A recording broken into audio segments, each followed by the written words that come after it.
നമ്മുടെ മധ്യ ഉണ്ടല്ലോ. श्रेष्ठ प्रभु के दास हमारे बीच में है। അവരെയും ദൈവനാമത്തിൽ സ്വാഗതം ചെയ്യുന്നു. उनको भी प्रभु यीशु मसीह के नाम से हम स्वागत करते हैं। ഇന്ന് പകൽക്കാലം നമുക്ക് അല്പസമയം ദൈവവചനത്തിലേക്ക് നമ്മുടെ ശ്രദ്ധയെ തിരിക്കും. अभी हम कुछ समय प्रभु के वचन कर हम देंगे। കഴിഞ്ഞ ദിവസങ്ങളിൽ നമ്മൾ ചിന്തിച്ചു കൊണ്ടുവന്ന അതേ വചനത്തിൽ തന്നെ ഇന്ന് പകൽക്കാലം ചിന്തിക്കാൻ ആഗ്രഹിക്കുന്നു. पिछले दिन में हमने जो है विचार करके आया उस वचन की ओर ही हम जाते हैं। ആ ക്രിസ്തീയ ജീവിതം എന്നുള്ള വിഷയത്തെ കുറിച്ചാണ് നമ്മൾ ചിന്തിച്ചുകൊണ്ട് വരുന്നത്. मसीह जिंदगी के बारे में हम सोच के आ रहे थे। എന്താണ് ക്രിസ്തീയ ജീവിതം, അത് എങ്ങനെയുള്ളതാണെന്നാണ് നമ്മൾ കഴിഞ്ഞ ദിവസങ്ങളിൽ ചിന്തിച്ചത്. क्या है मसीह जिंदगी, कैसा है करके हम सोच के आ रहे थे। ആ ക്രിസ്തീയ ജീവിതം എന്ന് പറഞ്ഞാൽ അത് അനുസരണത്തിന്റെ ജീവിതം. मसीह जिंदगी बोलेगा तो वो जो है उसका आज्ञाकारी होने का जिंदगी है। രണ്ടാമത് നമ്മൾ ചിന്തിച്ചത് ക്രിസ്തീയ ജീവിതം എന്ന് പറഞ്ഞാൽ അത് ശക്തിയുടെ ജീവിതം. और मसीह जिंदगी वो शक्ति का जिंदगी है। ഇന്ന് പകൽക്കാലം നമുക്ക് ചിന്തിക്കാം, ക്രിസ്തീയ ജീവിതം എന്ന് പറഞ്ഞാൽ അതൊരു ത്യാഗത്തിന്റെ ജീവിതം. हम आज सुबह के समय सोचेंगे कि मसीह जिंदगी जो है वो त्याग का जिंदगी है।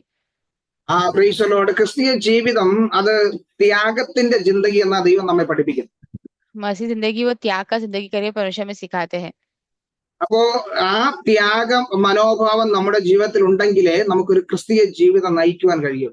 तो त्याग जो है वो रहेगा तो ये मसीह जिंदगी जो है जी सकते हैं। അതിന് യേശു ക്രിസ്തു പറഞ്ഞ ഏറ്റവും ശ്രേഷ്ഠമായ ഒരു വചനമുണ്ട്. तो उसमें प्रभु यीशु मसीह ने बोला उस एकदम श्रेष्ठ बात ये है।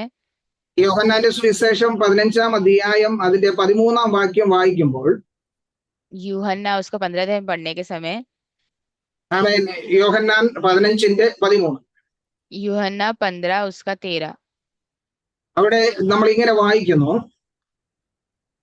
वहां पे हम ऐसे സ്നേ पढ़ते हैं, സ്നേഹിതന്മാർക്ക് വേണ്ടി ജീവനെ കൊടുക്കുന്നതിലും അധികമുള്ള സ്നേഹം ആർക്കുമില്ല. यूहन्ना उसका 15 का 13 कहता है कि इससे बड़ा प्रेम किसी का नहीं कि कोई अपने मित्रों के लिए अपना प्राण दे। ആമേൻ. ഏറ്റവും വലിയ സ്നേഹത്തെ കുറിച്ചാണ് കർത്താവ് ഇവിടെ പറയുന്നത്. सबसे बड़ा प्रेम के बारे में परमेश्वर यहाँ पे कहते हैं, കാരണം യേശു പറഞ്ഞു, ഇതിൽ കവിഞ്ഞൊരു സ്നേഹമില്ല. क्योंकि इससे बढ़कर एक प्रेम नहीं है। ആ സ്നേഹം യേശു നമുക്ക് വേണ്ടി വെളിപ്പെടുത്തി തന്നു. वो प्रेम यीशु हमारे लिए प्रकट किया है। യേശു തന്റെ ജീവിതത്തിൽ കൂടെ നമുക്കത് കാണിച്ചു തന്നു. यीशु अपने जिंदगी के द्वारा हमें वो दिखाया है। എന്നിട്ട് യേശു പറഞ്ഞു, നിങ്ങളും അതുപോലെ ചെയ്യണം. और यीशु ने बोला कि तुम भी वैसे ही करना करके। യേശു ക്രിസ്തുവിന്റെ ഓരോ വാക്കുകളും നമ്മൾ പരിശോധിക്കുമ്പോൾ यीशु मसीह का हर एक बात हम जब भी प्रकट देखने के समय होते हुए, കർത്താവ് നമുക്ക് വേണ്ടി പറയുക മാത്രമല്ല, പ്രവർത്തിക്കുക കൂടെ ചെയ്യും. तो यीशु सिर्फ बोले ही नहीं, वो करके भी दिखाए। ഈ ലോകത്തിൽ കടന്നു വന്ന എല്ലാവരും പറയുക മാത്രമാണ് ചെയ്യുന്നത്, പ്രവർത്തിക്കാറില്ല. ये दुनिया में जो भी है सब लोग जो है बोलते हैं सिर्फ और करते नहीं हैं। ആമേൻ. ഏതൊരു അധികാരികളെയോ അല്ലെങ്കിൽ ഏതൊരു നേതൃത്വത്തെയോ നമ്മൾ നോക്കിക്കഴിഞ്ഞാൽ അവർ ആജ്ഞാപിക്കും, അവർ കൽപ്പിക്കും. कोई भी अधिकारी को हम देखेंगे, कोई भी हम लोगों को देखते हैं जो नेता जो अगुवाई करते हैं वो लोग सिर्फ आज्ञा देते हैं। ഈ ലോകത്തിൽ വന്നിട്ടുള്ള എല്ലാ വിശുദ്ധന്മാരും ആകട്ടെ, എല്ലാ എന്താ ദേവന്മാരാകട്ടെ, അവരെല്ലാം പറയുക മാത്രമാണ് ചെയ്തിട്ട് പോകുന്നത്. तो जो भी लोग है वो लोग सिर्फ बोलते ही रहते हैं। എന്നാൽ യേശു പറഞ്ഞിട്ട് പോവുകയല്ല ചെയ്തത്, യേശു പ്രവർത്തിച്ച് കാണിച്ചു. लेकिन यीशु मसीह जो है सिर्फ बोले नहीं है, वो करके दिखाए हैं। അതാണ് മറ്റുള്ളവരിൽ നിന്നും യേശുവിലുള്ള വ്യത്യാസം. वो ही दूसरे लोगों से यीशु मसीह में जो फर्क। അപ്പൊ ഇവിടെ യേശു പറയുന്നത്, സ്നേഹിതന്മാർക്ക് വേണ്ടി ജീവനെ കൊടുക്കുന്നതിലും അധികമുള്ള സ്നേഹം ആർക്കുമില്ല. यीशु मसीह यही बोलते हैं कि जो जो प्रेम करने वालों के लिए जीवन देना उससे बड़ा जो है त्याग और किसी को नहीं है। സ്നേഹിതരെന്ന് പറയുമ്പോൾ യേശു തന്നെ അത് വെളിപ്പെടുത്തി തന്നു. और जब भी हम बोलते हैं जो है प्रेम करने वाले करके या फिर मित्र करके, तो यीशु मसीह ने बताया भी है। കാരണം യേശു ശിഷ്യന്മാരോട് പറഞ്ഞത്, ഞാൻ നിങ്ങളെ ഇനി സ്നേഹിതന്മാരെന്നാ വിളിക്കും. क्योंकि ये शिष्य से कहा कि वो प्रेम जो है मित्र करके बुलाओ करके कहा है। മാത്രമല്ല യേശു പറഞ്ഞത്, എന്റെ സ്നേഹിതന്മാർ ആകണമെങ്കിൽ നിങ്ങൾ എന്റെ കൽപ്പന അനുസരിക്കും. और ये भी कि अगर मेरे जो है मित्र बनना है तो मेरे आगे को मानना है। അപ്പോ കർത്താവിന്റെ കൽപ്പന പ്രകാരം ജീവിക്കുന്നവരെല്ലാം കർത്താവിന്റെ സ്നേഹിതന്മാർ. तो जो मसीह के जैसा रहते हैं वो लोग सब मसीह के जो है मित्र मित्र है। ആ സ്നേഹിതന്മാർക്ക് വേണ്ടിയാണ് യേശു ജീവനെ കൊടുത്തത്. और उनके लिए ही यीशु अपनी जिंदगी दिया है। ഇവിടെ പറയുന്നത് ആ സ്നേഹിതന്മാർക്ക് വേണ്ടി ജീവനെ കൊടുക്കുക, തന്നെ ത്യജിക്കുക. और वो बोल रहे हैं कि जो है अपने आप को ही त्याग देना है। ആരാണ് ഈ സ്നേഹിതർ? तो कौन है ये मित्र? ഒരിക്കൽ ഒരു കുഞ്ഞ് തന്റെ പിതാവിനോട് ചോദിച്ചു, ആരാണ് സ്നേഹിതൻ? एक बार एक बच्चा अपने पिता से पूछा कि कौन है ये मित्र, कौन है? യേശുവിനോട് ഒരാൾ വന്ന് ചോദിച്ചു, എന്റെ സ്നേഹിതൻ ആരാന്ന്. यीशु मसीह जी ने आके पूछा मेरे मित्र कौन है? അപ്പൊ ആ വ്യക്തിക്ക് ഇതുവരെ അറിയത്തില്ല തന്റെ സ്നേഹിതൻ ആരെന്നുള്ളത്. तो व्यक्ति को अभी तक नहीं पता कि उसका मित्र कौन है। പലപ്പോഴും നമുക്കും അറിയത്തില്ല യഥാർത്ഥ സ്നേഹിതൻ ആരെന്ന്. कई बार हमको भी नहीं पता कि असली मित्र कौन है। എന്നാൽ ആ വ്യക്തി വന്ന് യേശുവോട് ചോദിച്ചു, കർത്താവ് യഥാർത്ഥ സ്നേഹിതൻ ആരാ? तो व्यक्ति आके पूछता है यीशु मसीह कि असली मित्र कौन है? ആ യേശു ഒരു സംഭവം അങ്ങോട്ട് വിവരിച്ചു കൊടുത്തു. यहाँ पे यीशु मसीह ने एक बात उनको कहा। എന്നിട്ട് പറഞ്ഞു, അതിൽ പറഞ്ഞിരിക്കുന്ന കാര്യങ്ങളിൽ ആരാണ് സ്നേഹിതനായി തീർന്നത്? उसमें जो बोला उसमें कौन जो है मित्र बनता है, അതുപോലെ നീയും ചെയ്യണം. वैसे तुम भी करना, അപ്പോ നിനക്ക് മിത്രങ്ങളെ കിട്ടും. तो तुम्हें मित्र मिलेंगे। കുഞ്ഞ് പിതാവിനോട് ചോദിച്ചു, ഈ സ്നേഹിതൻ എന്ന് പറഞ്ഞാൽ എന്താ? तो पिता पूछे ये मित्र मतलब कौन है? അപ്പോ ആ പിതാവ് പറഞ്ഞു, സ്നേഹിതൻ എന്ന് പറഞ്ഞാൽ നമ്മുടെ എല്ലാ കാര്യങ്ങളും തുറന്ന് സംസാരിക്കുമ്പോൾ അത് കേൾക്കാൻ കഴിയുള്ള വ്യക്തി. तो पिता ने कहा कि जब भी हम कुछ बात अगर खुला बोल पाते हैं तो वो है मित्र। നമ്മുടെ രഹസ്യങ്ങളെല്ലാം സൂക്ഷിക്കാൻ കഴിയുള്ള വ്യക്തി. हमारे रहस्य को सब जो है संभाल के रखने वाला व्यक्ति। മാത്രമല്ല നമ്മുടെ ജീവിതത്തിൽ തെറ്റുകൾ വരുമ്പോൾ നമുക്ക് പറഞ്ഞു മനസ്സിലാക്കി തരുന്ന വ്യക്തി. वही नहीं, हमारी जिंदगी में जब भी गलतियां होने के समय हमें बताकर देने वाला व्यक्ति। ഒരു തെറ്റ് കാണുമ്പോൾ ഉപദ്രവിക്കുകയോ അല്ലെങ്കിൽ വെറുക്കപ്പെടുകയോ ചെയ്യുന്നതല്ല, ആ തെറ്റുകൾ പറഞ്ഞ് മനസ്സിലാക്കി തരുന്ന വ്യക്തി. गलत देखने के समय उसे जो है घृणा करने वाला नहीं, बल्कि उसे समझाने वाला। ഒന്ന് വീണു പോയെന്ന് തോന്നുന്ന സമയത്ത് ഒന്ന് താങ്ങി നിർത്തുന്ന, ഒന്ന് പ്രോത്സാഹിപ്പിക്കുന്ന വ്യക്തി. हम गिर गए करके सोचने के समय हमें जो है बचा जो है संभालने वाला, हमें सहायता करने वाला वो व्यक्ति। ഏതൊരു കാര്യത്തിനും പ്രോത്സാഹിപ്പിക്കുകയും കൂടെ നിൽക്കുകയും ചെയ്യുന്ന വ്യക്തിയാണ് മിത്രം. कोई भी इसके लिए जो है प्रोत्साहन करने वाला, सहायता करने वाला वो है मित्र। അപ്പോ ആ കുഞ്ഞ് ചോദിച്ചു, പപ്പയുടെ സ്നേഹിതൻ ആരാന്ന് ചോദിച്ചു, മിത്രം ആരാന്ന് ചോദിച്ചു. तो बच्चे ने पूछा तो पापा का जो है मित्र कौन है? ക്രൈസ്തലോട് ഇത്രയും പറഞ്ഞപ്പോ ആ കുഞ്ഞിനൊരു ആഗ്രഹം, എന്റെ പപ്പയ്ക്കോ ഏതെങ്കിലും ഒരു സ്നേഹിതൻ ഉണ്ടായിരിക്കുമല്ലോ. तो इतना सुनने से बच्चे को इच्छा हुआ कि मेरे पिता को भी तो कोई रहेगा ना। അപ്പോ ആ പപ്പ പറഞ്ഞത്, എന്റെ ഏറ്റവും അടുത്ത സ്നേഹിതൻ എന്ന് പറഞ്ഞാൽ നിന്റെ അമ്മയാണ്. तो उन्होंने कहा कि मेरा जो सबसे बड़ा मित्र जो है वो तुम्हारी माँ है। എന്ന് പറഞ്ഞാൽ എന്റെ എല്ലാ കാര്യങ്ങളും ശ്രദ്ധിക്കുകയും എന്റെ കൂടെ നിൽക്കുകയും ചെയ്യുന്ന വ്യക്തി അത് നിന്റെ അമ്മ തന്നെ. क्योंकि मेरे बारे में सब कुछ सोचने वाली और मेरे साथ रहने वाली वो तुम्हारी माँ ही है। ഒന്ന് ചിന്തിച്ചു നോക്കിയത് എത്ര അർത്ഥവത്തായ വാക്കാണ്. वो सोच के देखिए कितना अर्थ भरा हुआ वचन है। എന്ന് പറഞ്ഞാൽ ഏതൊരു കാര്യങ്ങളിലും പ്രോത്സാഹിപ്പിക്കുകയും തെറ്റുകൾ കാണുമ്പോൾ അത് പറഞ്ഞു മനസ്സിലാക്കുകയും കൂടെ നിൽക്കുകയും ചെയ്യുന്ന വ്യക്തി. मतलब एक कोई बात होता है प्रोत्साहन करने वाला, और कुछ भी कर देता है वो सहायता करने वाला, वो प्रोत्साहन देने वाला व्यक्ति। അപ്പോൾ ആ കുടുംബത്തിന്റെ ആ സാഹചര്യവും കുടുംബത്തിന്റെ അവസ്ഥകളൊന്ന് ചിന്തിച്ചു നോക്കിയേ. तो वो जो है उस परिवार का जो स्थिति जरा सोच के देखिए। ആ കുടുംബമാണ് സന്തോഷമുള്ള കുടുംബം. वो परिवार है खुशी का परिवार। തമ്മിൽ തമ്മിൽ മനസ്സിലാക്കി സന്തോഷത്തോടെ ജീവിക്കുന്നവർ. आपस में जान के जो है खुशी रहने वाला परिवार। ഞാൻ പറഞ്ഞു വന്നത്, സ്നേഹിതന്മാർക്ക് വേണ്ടി ജീവനെ കൊടുക്കുന്ന സ്നേഹം യേശു നമുക്ക് വെളിപ്പെടുത്തി തന്നു. देखे है कि मित्र के अपने जीवन देने वाला वो जो मित्रत्व को दिखाया है। എന്ന് പറഞ്ഞാൽ തന്റെ ജീവിതം തന്നെ ത്യജിക്കപ്പെടുന്ന, സമർപ്പിക്കപ്പെടുന്ന ഒരു ജീവിതം. मतलब अपने जिंदगी तक वो समर्पण किया हुआ वो जिंदगी।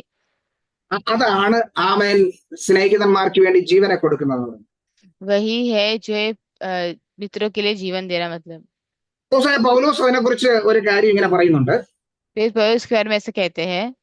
ഫിലിപ്പിയർക്ക് എഴുതിയ ലേഖനം 3-ാം അധ്യായം അതിന്റെ 7-ാം വാക്യം.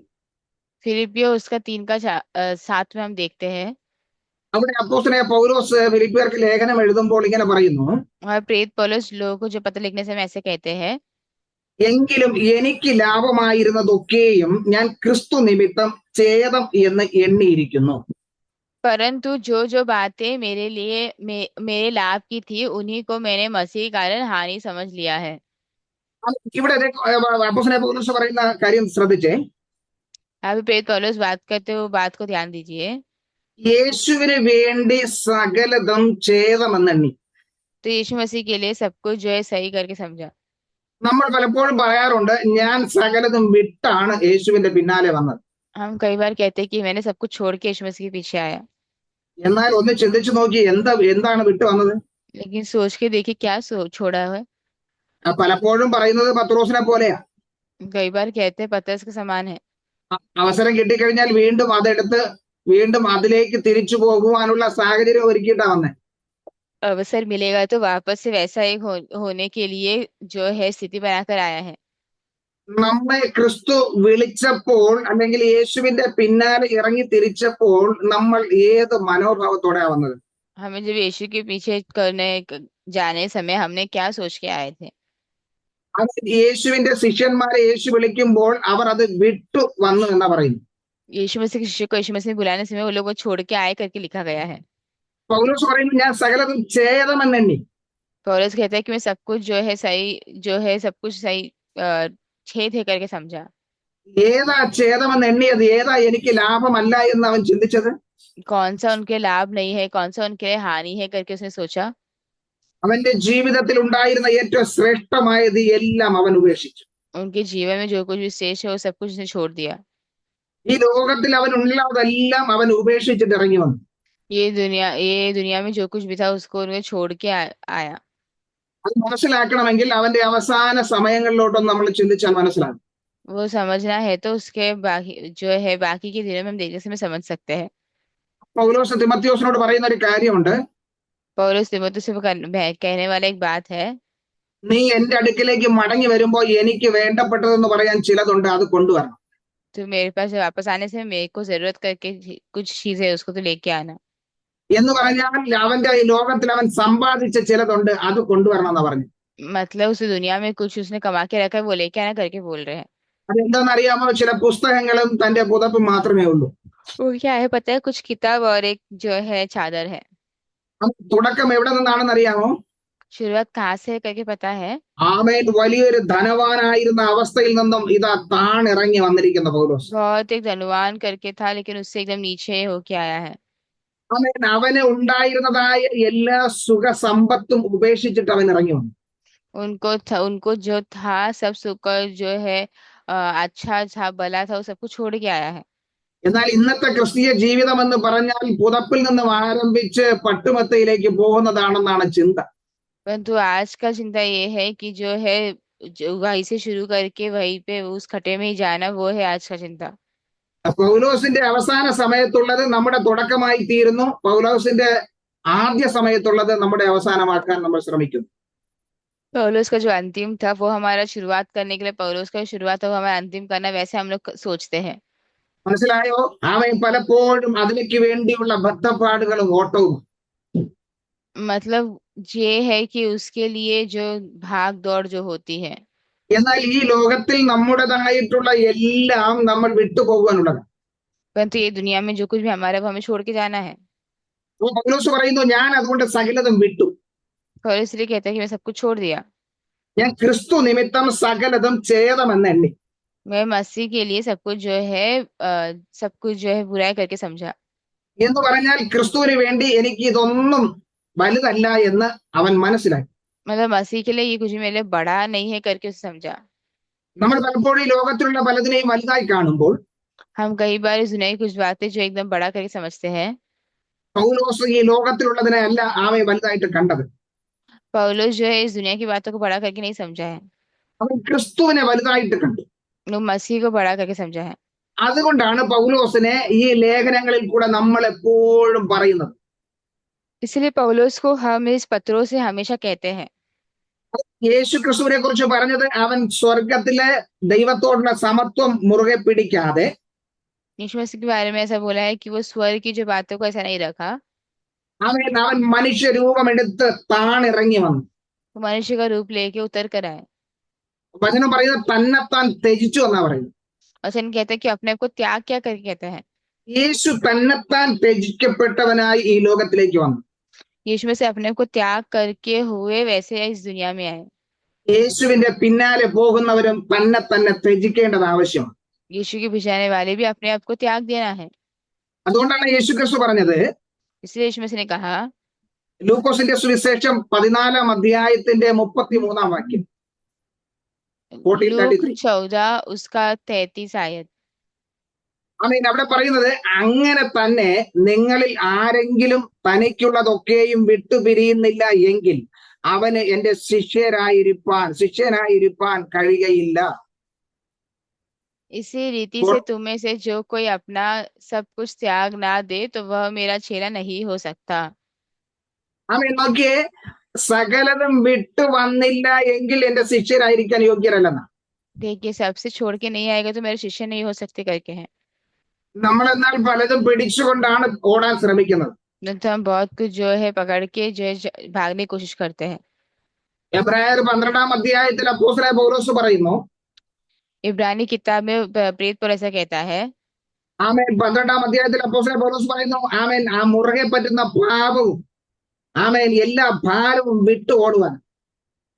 इब्रानी किताब उसका 12 में कहते हैं कि जो कुछ भी वो पाप जो रुका के रखता है उसको छोड़ के भागने के लिए। അപ്പോൾ ചിലതെല്ലാം വിട്ടാൽ മാത്രമേ നമുക്ക് മുന്നോട്ട് ഓടുവാൻ കഴിയൂ. तो हम कुछ बातें छोड़ेंगे तो ही हम आगे बढ़ पाएंगे। ആമേൻ. അതെല്ലാം വെറുക്കണമെന്നാ പറഞ്ഞു, അതെല്ലാം ത്യജിക്കണമെന്നാ പറഞ്ഞു. वो सब त्याग देना ही करके बोला है। അതുകൊണ്ടാണ് യേശു ക്രിസ്തു ചോദിച്ചത്, ആമേൻ, മത്തായി 16:26, ഒരു മനുഷ്യൻ സർവ്വലോകവും നേടിയാലും തന്റെ ആത്മാവിനെ നഷ്ടമാക്കിയാൽ എന്ത് പ്രയോജനം? इसलिए मत्ती किताब में यीशु मसीह कहते हैं कि अगर एक व्यक्ति सब कुछ खो दिया लेकिन अगर सब कुछ पा लिया लेकिन आत्मा खो दिया तो उसका क्या लाभ है। യേശുവിടെ രണ്ടാമത് ചോദിക്കുന്നത്, തന്റെ ജീവന് മറുവിലയായി മനുഷ്യൻ എന്ത് കൊടുക്കാൻ കഴിയുമെന്ന്. वो वापस से पूछते हैं कि अपने जीवन के बदले में वो क्या दे सकता है। അതെ, തന്റെ ജീവനെ വീണ്ടുകൊള്ളുവാൻ എന്ത് മറുവില കൊടുക്കും? वो अपने प्राण को वापस लेने के लिए वो क्या दे सकता है। അത് ക്രിസ്തീയ ജീവിതം ത്യാഗം എന്ന് പറഞ്ഞാൽ സകലത് ത്യജിച്ചിട്ട് ഇറങ്ങിത്തിരിക്കേണ്ടത്. मसीह जिंदगी त्याग का मतलब सब कुछ त्याग करके हमें आगे बढ़ना है। മറ്റൊരു വ്യക്തിയുടെ നിർബന്ധത്താൽ വിട്ടുവരേണ്ടതല്ല. किसी और व्यक्ति के जो है जबरदस्ती से नहीं छोड़ना है। ആമേൻ. നമ്മുടെ സ്വയമായിട്ട് തന്നെ നമ്മൾ ത്യജിച്ചിറങ്ങേണ്ടത്. हमारे खुद से ही हम जो है त्याग दे के निकलना है। ലൂക്കോസിന്റെ സുവിശേഷം 14 അധ്യായത്തിന്റെ 26, 14:26 ഇങ്ങനെ പറയുന്നു, लूका किताब उसका 14 का 26 में ऐसा कहता है, എന്റെ അടുക്കൽ വരികയും അപ്പനെയും അമ്മയെയും ഭാര്യയെയും മക്കളെയും സഹോദരന്മാരെയും സഹോദരികളെയും സ്വന്തം ജീവനെയും കൂടെ പകയ്ക്കാതിരിക്കുകയും ചെയ്യുന്നവന് എന്റെ ശിഷ്യനായിരിക്കാൻ കഴിയുകയില്ല. वहां पे कहते हैं कि यदि कोई मेरे पास आए और अपने पिता और माता और पत्नी और लड़के बालों और भाइयों और बहनों वरन अपने प्राण को भी प्रिय ना जाने तो वह मेरा चेला नहीं हो सकता। അപ്പൊ നോക്കിയേ, ആമേൻ, സകലതും വിട്ടു വരാതെ ഇരുന്നാൽ എന്റെ ശിഷ്യനായിരിക്കാൻ യോഗ്യരല്ല. तो मतलब सब कुछ छोड़ के नहीं आएगा तो मेरे शिष्य नहीं रहेगा करके बोला है। അതാ ഞാൻ പറഞ്ഞത്, ആമേ തന്നെത്താൻ ത്യജിക്കുക, തന്നെത്താൻ ആമേ ത്യാഗം ചെയ്യുക वही मैंने कहा अपने आप को त्याग देने के बारे में। എന്ന് പറഞ്ഞാൽ തന്നെ ബലിയർപ്പിക്കുക. मतलब अपने आप को ही बल जो है बलि देना। അതാണ് റോമർക്കെഴുതിയ ലേഖനത്തിൽ പൗലോസ് പറയുന്നത്. वही रोमी किताब में पौलुस कहता है, ആ ഒരു യാഗമായി സമർപ്പിക്കാത്തിടത്തോളം जब तक एक जो है बलि करके नहीं देते हैं ആമേ നമുക്ക് ക്രിസ്തുവിന്റെ പിന്നാലെ പോകാൻ കഴിയത്തില്ല. हम मसीह के पीछे नहीं जा सकते हैं। ഒരു യഥാർത്ഥ ക്രിസ്തീയ ജീവിതം നയിക്കാൻ കഴിയത്തില്ല. असली मसीह जिंदगी हम नहीं जी सकते हैं। ഒരു യഥാർത്ഥ ക്രിസ്തീയ ജീവിതം എന്ന് പറഞ്ഞാൽ असली मसीह जिंदगी बोलेंगे तो ആമേ തന്നെ ആമേ ത്യജിക്കുക അല്ലെങ്കിൽ സമർപ്പിക്കുക. अपने आप को ही त्याग देना है, समर्पण करना। ഫിലിപ്പിയർക്ക് എഴുതിയ ലേഖനം 3 അധ്യായത്തിലേക്ക് കടന്നു വരുമ്പോൾ फिलिप्पियों उसका तीसरा अध्याय आने के समय അതിന്റെ 8 മുതലുള്ള വാക്യത്തിൽ നമ്മൾ ഇങ്ങനെ വായിക്കുന്നു, उसका 8वां आयत से हम ऐसा पढ़ते हैं, അത്രയുമല്ല, എന്റെ കർത്താവായ യേശു ക്രിസ്തുവിനെ കുറിച്ചുള്ള പരിജ്ഞാനത്തിന്റെ ശ്രേഷ്ഠത നിമിത്തം ഞാൻ ഇപ്പോഴും എല്ലാം ഛേദം എന്ന് എണ്ണുന്നു. वरन मैं अपने प्रभु मसीह यीशु की पहचान की उत्तमता के कारण सब बातों को हानि समझता हूँ, जिसके നോക്കിയേ, कारण मैंने सब എല്ലാ वस्तुओं की हानि उठाई और उन्हें कूड़ा समझता हूँ। ഞാൻ എല്ലാ കാര്യങ്ങളെയും, അതായത് യേശു ക്രിസ്തുവിന്റെ പരിജ്ഞാനത്തിന്റെ ശ്രേഷ്ഠത നിമിത്തം ഇപ്പോഴും എല്ലാം ചെയ്യണമെന്ന് എണ്ണുന്നു. मतलब ये है कि वो उत्तमता के कारण सब बातों को हानि समझता है करके। ഇത് സുവിശേഷ വേലയ്ക്ക് വേണ്ടി ഇറങ്ങി തിരിക്കുന്ന സമയത്തുള്ളതല്ല പറയുന്നത്. ये सुसमाचार प्रचार के लिए तुम निकलते तो अभी का नहीं बोला है। നമ്മൾ പലപ്പോഴും ആരംഭത്തിൽ പലതൊക്കെ പറഞ്ഞെന്ന് വരും. हम शुरुआत में बहुत कुछ बोलते हैं, അവസാനത്തോളം പോകുമ്പോഴായിരിക്കും വിചാരിക്കുന്നത് അയ്യോ ഇത് വേണ്ടയായിരുന്നു. अंत तक जाने से हम सोचते कि अरे ये तो होना ही चाहिए था। എന്നാൽ എനിക്ക് ഇന്ന് പകൽക്കാലം ധൈര്യത്തോടെ പറയാൻ കഴിയും, तो जो है वो आज धैर्य से बोल सकते हैं। ക്രിസ്തുവിന്റെ പിന്നാലെ ഇറങ്ങി തിരിച്ചതിന് ശേഷം जो मसीह के जो है मसीह में जो है निकला है तो പിന്നിലോട്ട് പിന്നിലോട്ട് ചിന്തിച്ചിട്ട് उसके बाद जो पीछे सोचकर ഇത് അബദ്ധമായി പോയെന്നോ അല്ലെങ്കിൽ ഇത് ഇറങ്ങി തിരിക്കേണ്ടി ഇരുന്നില്ല എന്നോ ഞാൻ ഒരിക്കലും ചിന്തിച്ചിട്ടില്ല. वो जो है नहीं आना चाहिए था करके मैंने कभी नहीं सोचा है। ഞാൻ ചിന്തിച്ചിട്ടുള്ള കുറച്ചുകൂടെ നേരത്തെ ഇറങ്ങി തിരിച്ചെങ്കിൽ മതിയായിരുന്നു. मैं ये सोचा कि थोड़ा और जल्दी निकल तो अच्छा होता था। ഇന്നും കുറച്ച് മുമ്പേ ഞാൻ ഇതിനു വേണ്ടി ഇറങ്ങി തിരിച്ചെങ്കിൽ നന്നായിരുന്നു. थोड़ा और जल्दी निकलता तो अच्छा होता था। പൗലോസ് പറയുന്നു ആദ്യമുള്ള കാര്യമല്ല ഇപ്പോഴും ഞാൻ അതെല്ലാം ഛേദമെന്നായിരുന്നത്. और उस कहता है कि पहले की बातें नहीं, अभी मैं वो सब जो है वो सब गलत समझता हूँ। അവന്റെ അവസാന സമയം വരെയും അവൻ പറയുന്നത് ഞാൻ വിട്ടു വന്നതൊന്നും എനിക്ക് നഷ്ടമല്ല. वो अंत के समय तक वो कहता है कि मैं सब कुछ छोड़ के आया हूँ, मेरे नष्ट नहीं है। നമുക്ക് പറയാൻ കഴിയുമോ? क्या हम ऐसा बोल सकते हैं? ഞാൻ യേശുവിന് വേണ്ടി ഇറങ്ങി തിരിച്ചത്, मैं यीशु मसीह के लिए आगे बढ़ा, യേശുവിന്റെ പിന്നാലെ ഞാൻ കടന്നു വന്നത്, मैं यीशु मसीह के पीछे आया। എന്റെ ജീവിതത്തിലെ പ്രശ്നങ്ങളും പ്രതിസന്ധികളും കടന്നു വരുമ്പോൾ मेरे जीवन में जो है प्रश्न और सब आने के समय അബദ്ധമായി പോയോ എന്നല്ല, और जो है वो गलतियां करके नहीं है। ഞാൻ ഇറങ്ങി വന്നത് ക്രിസ്തുവിന്റെ പിന്നാലെയാണ്, ഇപ്പോഴും ഞാൻ അതിലെ സന്തോഷമുള്ളവരെന്ന് പറയുവാൻ കഴിയും. मतलब ये है कि मैं आया है मसीह के लिए, मुझे भी उसमें खुशी है करके बोल सकता है। ജീവിതത്തിലെ പ്രതിസന്ധികളും പ്രതികൂലങ്ങളും കടന്നു വരുമ്പോൾ जीवन में से सत्ताव सब आने के समय ഇത് വേണ്ടായിരുന്നു എന്ന് പറഞ്ഞിട്ടില്ലേ എത്രയോ പ്രാവശ്യം. ये नहीं चाहिए करके कितने बार बोला है ना। എന്നാൽ ഇന്ന് പകൽക്കാലം ഒന്ന് സമർപ്പിക്കാമോ? तो आज तुम क्या समर्पण कर सकते हो? ഞാൻ യേശുവിന്റെ പിന്നാലെ ഇറങ്ങി തിരിച്ചത് എനിക്ക് നഷ്ടമല്ല, എനിക്ക് ലാഭമാണ്. मैं यीशु मसीह के पीछे जो आया है मेरे नष्ट नहीं, मेरे लाभ ही है। ഇപ്പോഴും ഞാൻ ഉപേക്ഷിച്ചതെല്ലാം എനിക്കത് നഷ്ടമല്ല, അത് ലാഭമാണ്. अभी भी जो जो है मैं छोड़ दे वो मेरे नष्ट नहीं है, वो मेरे लाभ है।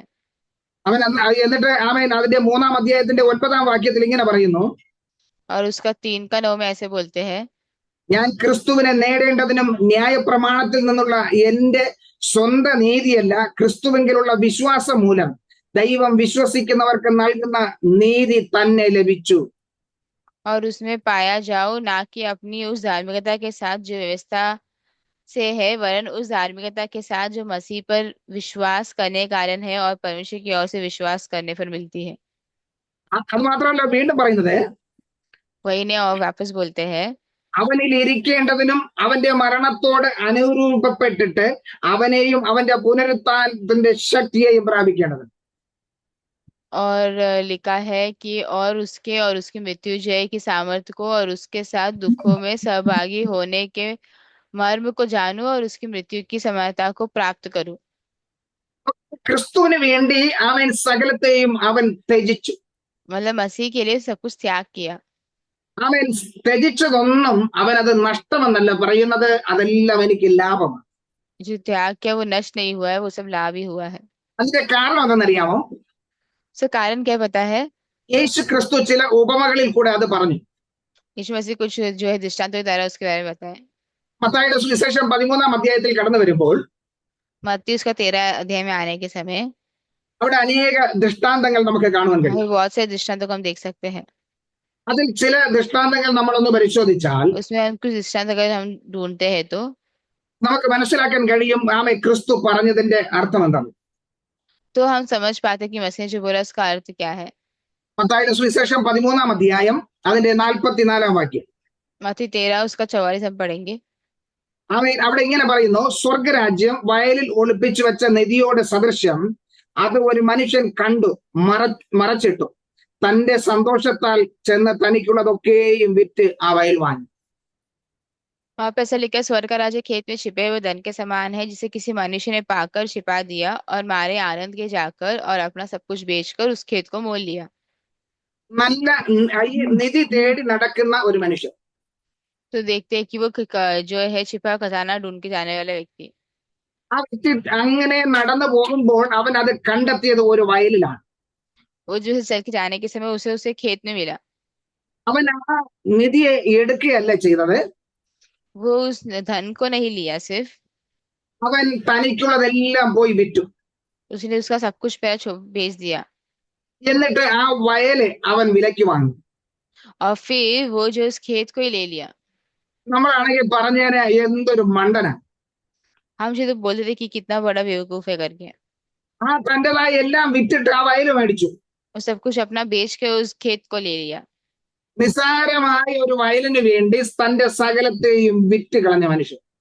सिर्फ एक खेत के लिए सब कुछ अपना छोड़ दिया करके। ചിലപ്പോ ആ വയലിന്റെ ഉടമസ്ഥൻ തന്നെ പറഞ്ഞേനെ ആമേൻ ഇവൻ കാരണം എനിക്ക് ഇത്രയും സമ്പത്ത് കിട്ടിയെന്ന്. हो सकता है खेत के जो है हमारे वही कहा होगा कि इसकी वजह से मुझे इतना सारा बात मिला करके। അവൻ വിചാരിച്ചതിനും അധികം അവന് സമ്പത്ത് ലഭിച്ചപ്പോൾ അവൻ ചിന്തിച്ചിരിക്കും ഇത്രയും ധനം ഇത്രയും പണം ഈ സ്ഥലത്തിനുണ്ടോ എന്ന്. तो वो जब भी मिलने के समय वो खुद सोचा होगा कि इतना सब इस जगह के लिए रहेगा कि नहीं। എന്നാൽ ഇത്രയും അധികം പണം കൊടുത്ത് ആ വയല് വാങ്ങുമ്പോൾ ആ വ്യാപാരിക്ക് അല്ലെങ്കിൽ ആ മനുഷ്യനൊരു സന്തോഷമുണ്ട്. परंतु इतना पैसा देखिए वो जो भी प्राप्त करने समय वो व्यापारी को जो है खुशी की बात है। ഞാൻ ഈ ഒളിപ്പിച്ചു വെച്ചിരിക്കുന്നത് ഏറ്റവും ശ്രേഷ്ഠമായത്. मैं जो छुपा के रखा हूँ बहुत श्रेष्ठ वाला है। എനിക്ക് ലഭിക്കാൻ പോകുന്നത് എന്റെ സകല സമ്പത്തിനേക്കാളും വിലയേറിയത്. क्योंकि मुझे जो मिलने वाला है वो मेरे संपत्ति से भी एकदम जो है कीमती है। ഇന്ന് വരെ ഈ ലോകത്തിൽ ഞാൻ നേടിയതിനേക്കാളും ശ്രേഷ്ഠമായതാണ് എനിക്ക് ലഭിക്കാനുള്ളത്. मैंने अभी तक जो प्राप्त किया दुनिया में उससे भी सबसे श्रेष्ठ वाला है। അപ്പോ എന്റേതായ എല്ലാ വസ്തുവകകളും വിറ്റാലും എനിക്കത് നഷ്ടമല്ല. तो मेरा सब कुछ अगर बेच भी दूं तो वो मेरे नष्ट नहीं है। എന്നെ ശ്രമിക്കുന്ന പ്രിയമുള്ളവരെ ഈ ലോകത്തിലെ സകലതും വെറുത്താലും ക്രിസ്തുവിനെ നേടുന്നതാണ് ഏറ്റവും വലിയ ധനം. मुझे सुनने वाले प्रिय लोगों, हम लोग अगर कुछ भी नष्ट कर दिए लेकिन यीशु मसीह को प्राप्त किया वो सबसे बड़ा धन है। ഈ ലോകത്തിലെ ഒന്നും പ്രാപിക്കാൻ കഴിഞ്ഞില്ല എങ്കിലും സ്വർഗീയമായ ആ ധനം ആ ക്രിസ്തുവിനെ നേടിയാൽ അതാണ് ഏറ്റവും ശ്രേഷ്ഠം. तो हम देखते सब कुछ अगर खो भी जाए लेकिन अगर यीशु मसीह को प्राप्त किया सबसे बड़ा श्रेष्ठ बात है। കാരണം അവൻ വചനം പറയുന്നത് कारण ये वचन कहता है, തന്റെ ഏകജാതനായ പുത്രനെ നമുക്ക് വേണ്ടി നൽകിയവൻ. तो वहां पे देखते कि अपना पुत्र जो है अपने लोगों के लिए दे दिया। അവനെ തന്നോട് കൂടെ സകലതും നൽകി തരാതിരിക്കുമോ? क्या उनके साथ बाकी भी नहीं भेजेंगे क्या? യേശുവിനെ നൽകിയിട്ടുണ്ടെങ്കിൽ അതോടുകൂടെ സകലതും നമുക്കുള്ളത്. तो वो जो भी है हम लोग को दिया है परमेश्वर ने। യേശുവിനെ ദൈവം നമുക്ക് വേണ്ടി നൽകിയിട്ടുണ്ടെങ്കിൽ ഈ ലോകത്തിലുള്ള സകലതും നമുക്കുള്ളത്. अगर ये यीशु मसीह ने हमें दिया है तो ये दुनिया का सब कुछ हमारे लिए है। എന്ന് പറഞ്ഞാൽ ഈ ലോകത്തിലുള്ളതും വരുവാനുള്ളതും നമുക്കുള്ളത്. मतलब जो ये दुनिया में है और जो आने वाला है सब कुछ हमारे लिए है। അതുകൊണ്ട് ഭക്തൻ പറഞ്ഞത് ആമേൻ ഈ മണ്ണെ പ്രതി മാണിക്യം ഞാൻ വെടിയുകയില്ല. കാരണം ഈ ലോകത്തിലുള്ള മണ്ണിന് ആമേൻ മണ്ണിന് വേണ്ടി ഞാൻ എന്റെ മാണിക്യത്തെ എന്റെ എന്താ നിധിയെ ഞാൻ കളയത്തില്ല. तो बोला है कि इस दुनिया की जो है मिट्टी के लिए मैं अपना सब कुछ छोड़ दूंगा करके। അതുകൊണ്ടാണ് ഈ മനുഷ്യൻ തനിക്കുള്ളതൊക്കെയും വിറ്റ് കളഞ്ഞത്. इसलिए मनुष्य उनका सब कुछ जो है छोड़ दिया।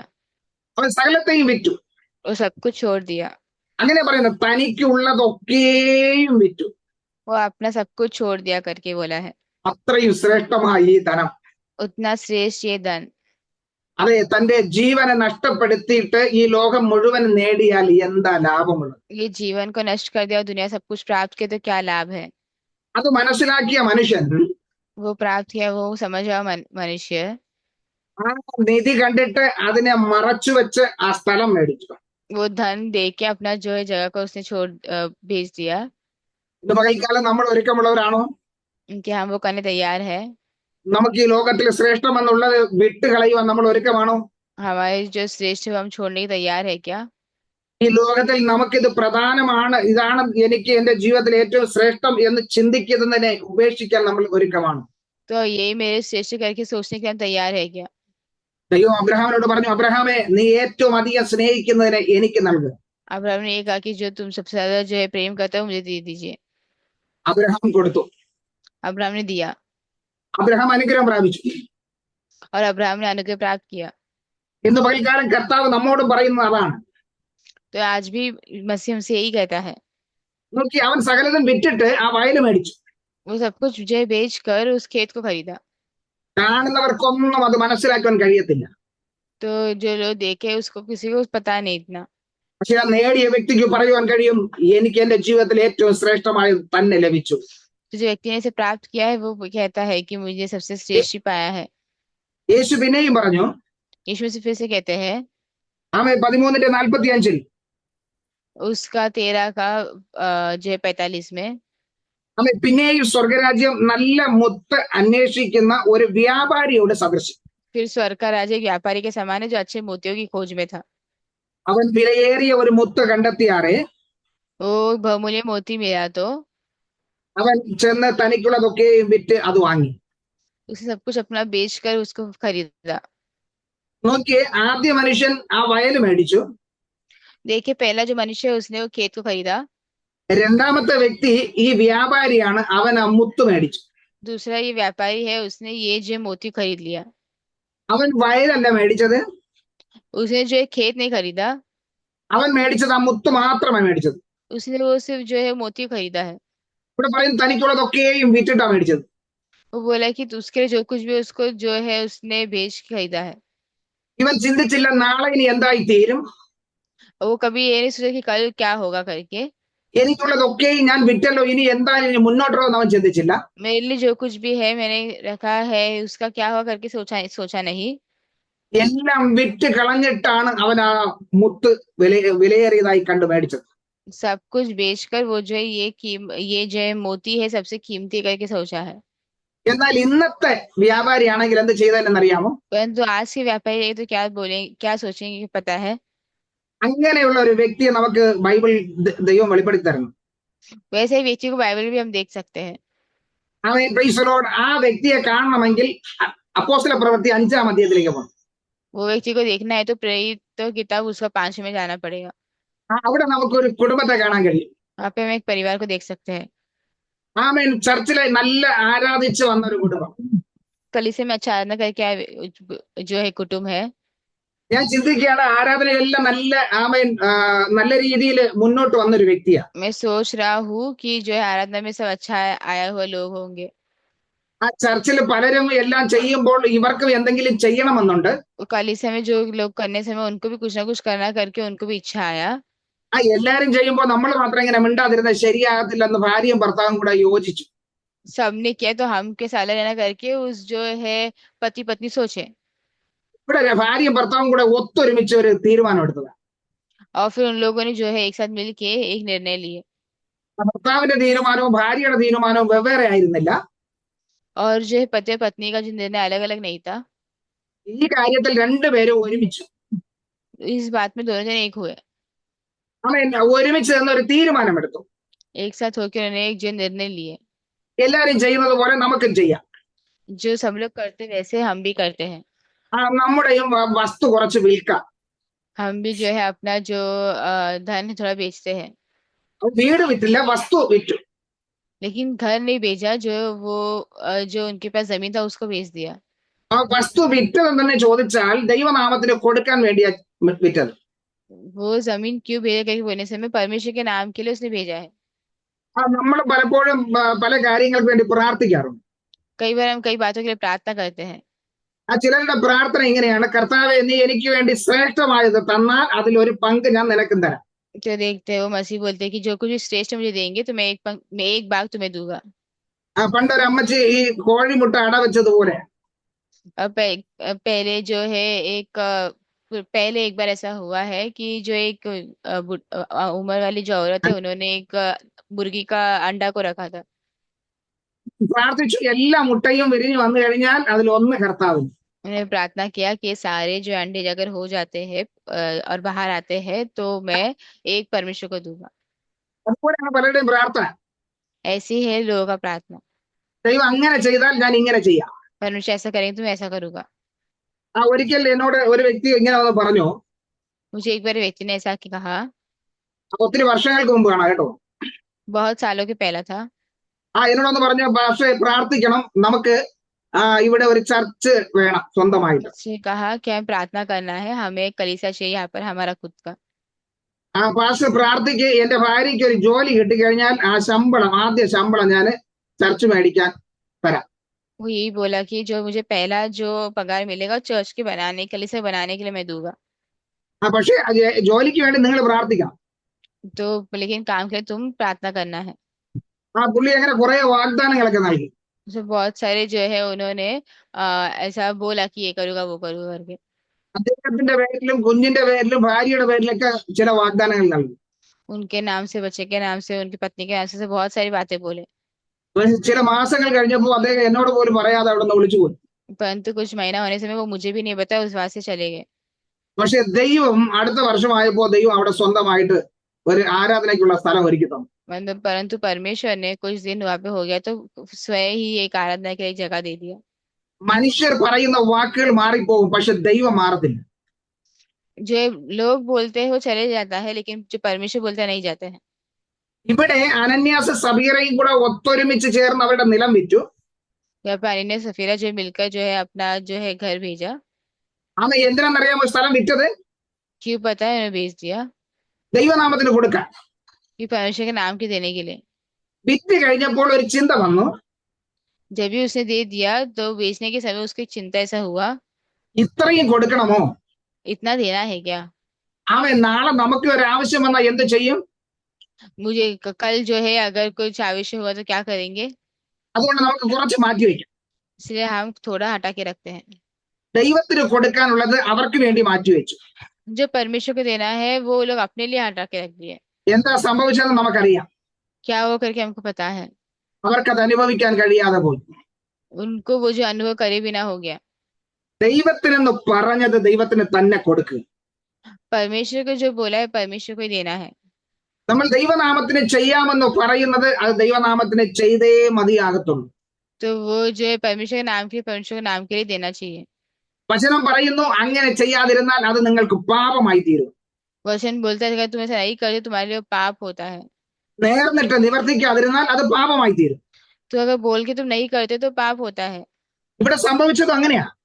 ये भी ऐसे ही हुआ है। അവർ സകലതും വിറ്റ് ദൈവനാമത്തിന് കൊടുക്കാമെന്ന് പറഞ്ഞിട്ട് അതിൽ ഒരു പങ്കെടുത്ത് മാറ്റിവെച്ചു. तो परमेश्वर के देगा करके बोल के उसने एक जो है हटा के रखा। എന്നിട്ട് പത്രോസ് ചോദിച്ചൊരു ചോദ്യമുണ്ട്, फिर पतरस एक सवाल करता है, നീ പരിശുദ്ധാത്മാവിന് വിരോധമായി എന്തിനാ വ്യാജം കാണിച്ചത്? तो पवित्र आत्मा के विरोध क्यों ये करता है? ആമേൻ. അത് ആദ്യം ഉണ്ടായിരുന്ന നിലം നിനക്കുള്ളതായിരുന്നു. वो जो पहले से था वो तुम्हारे लिए ही था। വിറ്റപ്പോഴും നിനക്കുള്ളതായിരുന്നു. वो बेचने के समय भी तुम्हारा ही था। പക്ഷെ എന്നിട്ട് നിങ്ങൾ രണ്ടുപേരും കൂടെ ഈ പദ്ധതി എന്തിനാ ഒരുക്കിയത്? लेकिन फिर भी तुम दोनों ने ऐसा एक योजना क्यों बनाया? അതുകൊണ്ട് അത് നിന്നോട് കൂടെ നശിച്ചു പോകും. उससे तुम्हारे द्वारा ही वो नाश होता है। ആമേൻ. അവന് മറുപടി പറയാൻ കഴിഞ്ഞില്ല, അവൻ ഉടനെ വീണ് മരിച്ചു. वो जवाब नहीं दे पाया, वो तुरंत ही जय गिर के मर गया। കുറച്ച് കഴിഞ്ഞപ്പോ ഏകദേശം 3 മണി നേരം ആയപ്പോ ഇതാ ഭാര്യ വരിക. कुछ देर बाद जो है उनकी पत्नी आती है। എല്ലാം ഭദ്രമായി സൂക്ഷിച്ചു വെച്ചിട്ടാ വരുന്നത്. सब कुछ ध्यान से रख के आते हैं। എന്നിട്ട് അനന്യാസിനോട് ചോദിച്ചതുപോലെയല്ല പത്രോസ് സഫീറയോട് ചോദിച്ചത്. लेकिन अनियास को जैसा पूछा वैसे सफीरा को नहीं बोला है। അവരോട് 1-2 ക്വസ്റ്റ്യൻ ചോദിച്ചു. उनको 2-3 सवाल किया है। അവൾക്ക് മറുപടി പറയാമായിരുന്നു സത്യസന്ധമായി. वो जवाब बोल सकती थी। അവൾ ചോദിച്ചത് ഇത്രയ്ക്കാണോ നിലം വിറ്റത്? उनको मुझे पूछा है कि तुमने इसके लिए इतने में ही बेचा है क्या? അവൾ പറഞ്ഞ അതേന്നാ പറഞ്ഞത്. उसने बोला कि हाँ कहा है। നോക്കി അവിടെ സത്യം പറയാമായിരുന്നു. वो जगह सच्चाई बोल सकते थे।